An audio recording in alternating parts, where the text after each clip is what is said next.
Hey guys, it's Aman and Christina from Our Rich Journey. Today's video is all about the money moves we made in our 30s that allowed us to retire before our 40s. You see, your 30s are some of the most important wealth building years of your life. And the things that we're going to talk about in this video allowed us to not only retire early, but it secured our financial future. So we want to share with you our experiences, and hopefully it can help you on your journey towards financial independence. So for those of you that are new to our channel is all about making money, saving money, and investing money on the road to financial independence. Now, when we started our financial independence journey in our 30s, we were a young couple and we were just starting our family. Yes, we were officially grown folk. I loved our 30s because it was a crossroad period for us. We had to make an intentional decision to pursue financial independence.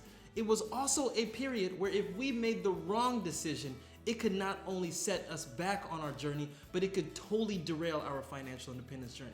Because at that period in our life, we were making more money, but it also meant that we could potentially be spending more money. Now, in our videos, we talk about the mindset to achieve FIRE, and we also talk about how to calculate your FIRE number, but this video is different because in this video, we want to talk about the specific actions that we took in our 30s in order to achieve our FIRE goals. Now, if you've watched our video, you know that our goal was originally established for a 10-year FIRE plan, but because we implemented these specific actions, we were able to reach financial independence and retire within 8 years. So like Christina said, this video is going to be a little different than our other investment videos. If you want to learn more about the things we invested in to achieve financial independence, go check out those videos, and you can also check out our workbook where we share all of our investments in that workbook. But this video is going to talk about very specific things. And the first thing that we're going to talk about is insurance. Now, when we were on our financial independence journey, insurance was very key. Now, when we're talking about insurance, we're talking about health insurance, we're talking about life insurance, we're talking about car insurance, any type of insurance that you need that applies to you, because insurance helps to preserve your assets. Now we're going to do a whole video on insurance, and we're going to talk about all the types of insurance that you should have to preserve your assets. But for this video, we're going to focus on our experience with health insurance and how health insurance saved our assets. Now, this is a very personal story, but while we were on our financial independence journey, I got sick. And I mean, I am a healthy individual. I work out every day, I eat right, and out of nowhere, I got sick. I'm not gonna get into all of the details, but I got food poisoning. I got a very, very bad case of food poisoning and ended up in the hospital for a week. This was one of the worst periods of my entire life, because to never be sick and then all of a sudden come down and be helpless sitting in a hospital bed was a disaster for me. Now, thankfully, I got over the food poisoning and had a full recovery. But after that hospital visit, we had a huge medical bill. Now, when Aman says huge, he means huge.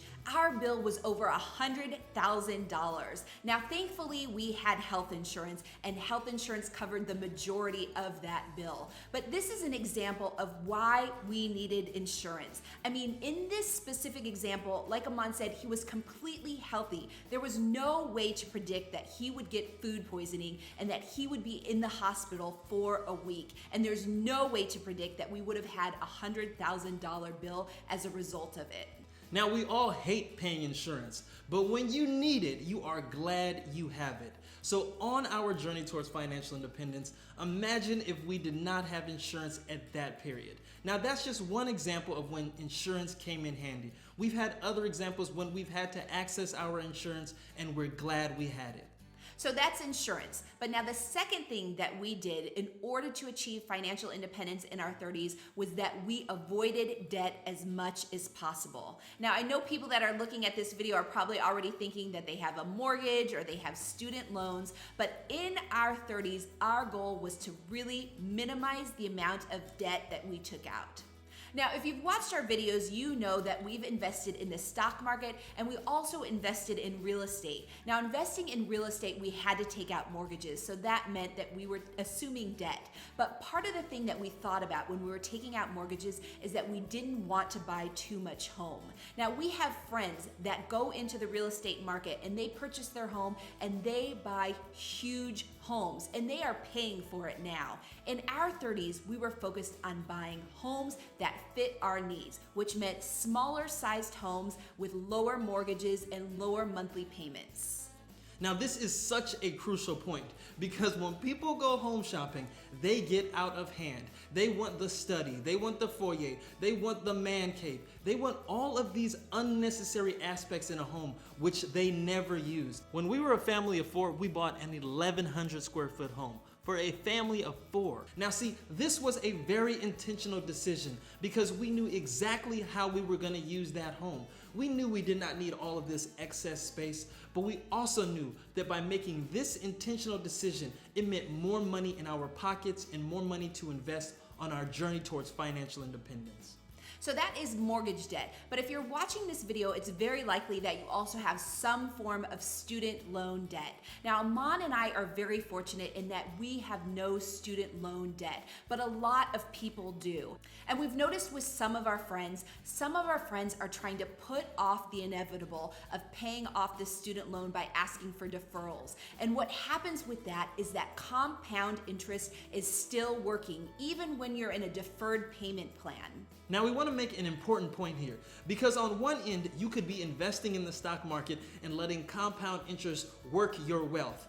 But on the other end, compound interest can also be working your debt if you are not taking care of your student loans. So when Christina talks about people deferring those loans will come due. And when they come due, the balance will be bigger than ever.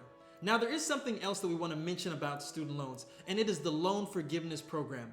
Be very careful with this program because if you do not understand whether or not your loan will be forgiven or not, you better get that answered right away.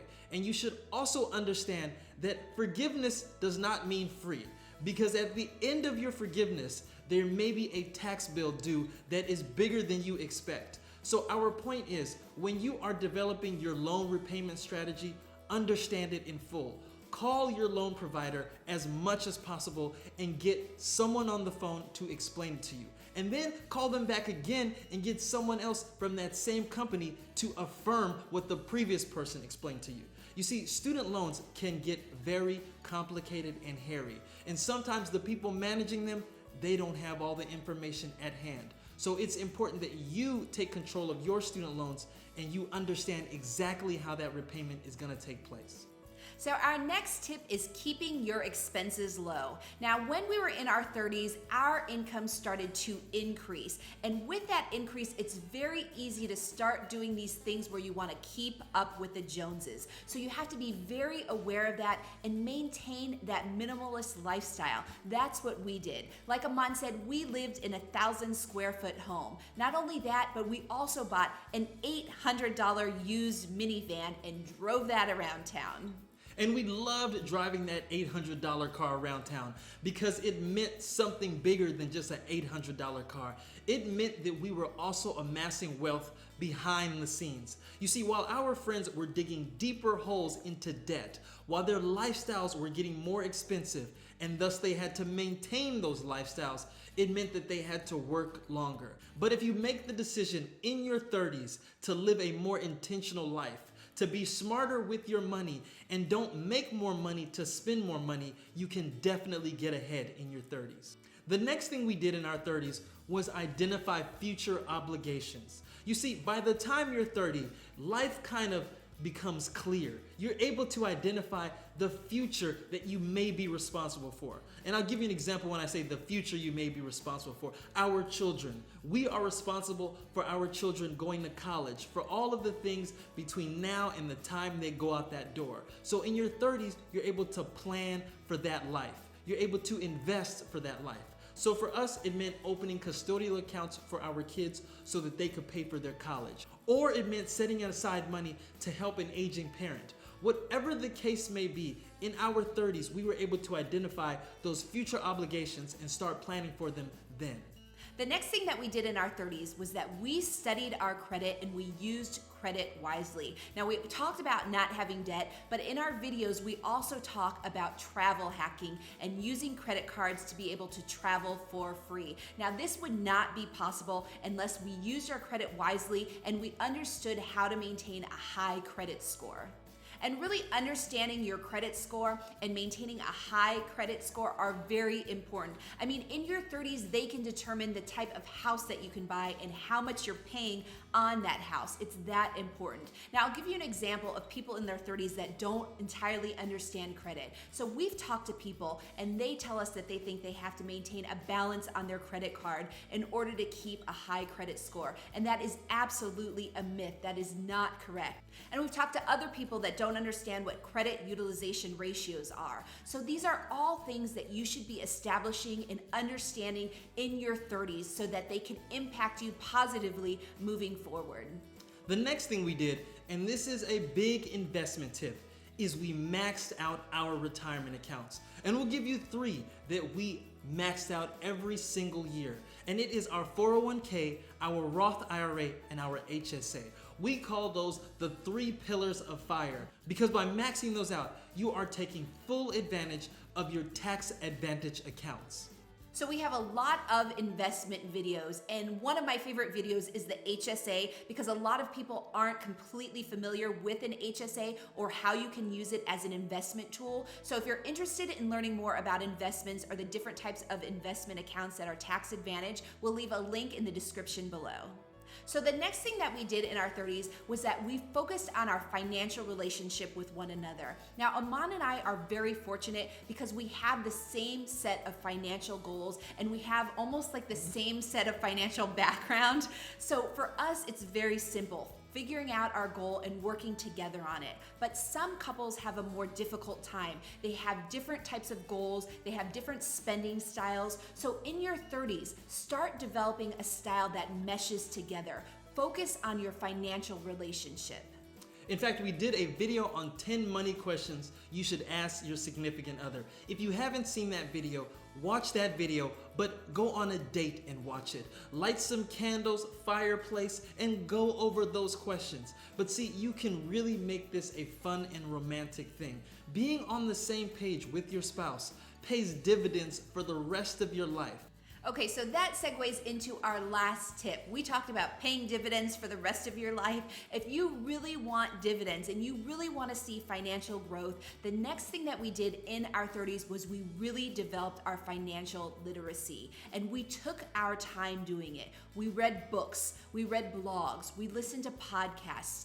Everything that we could do in order to establish our financial literacy, we were doing it. Now see, this is very important, especially in your 30s, because this is the period where you're starting to make more money and you're gonna have to put it to work. And for us, by reading all of those books, by listening to all of those podcasts, it prepared us for whenever this money came into our life. We knew how to direct it. And it's something that will pay us dividends for the rest of our lives because this education that we took on, it's something that we will use forever.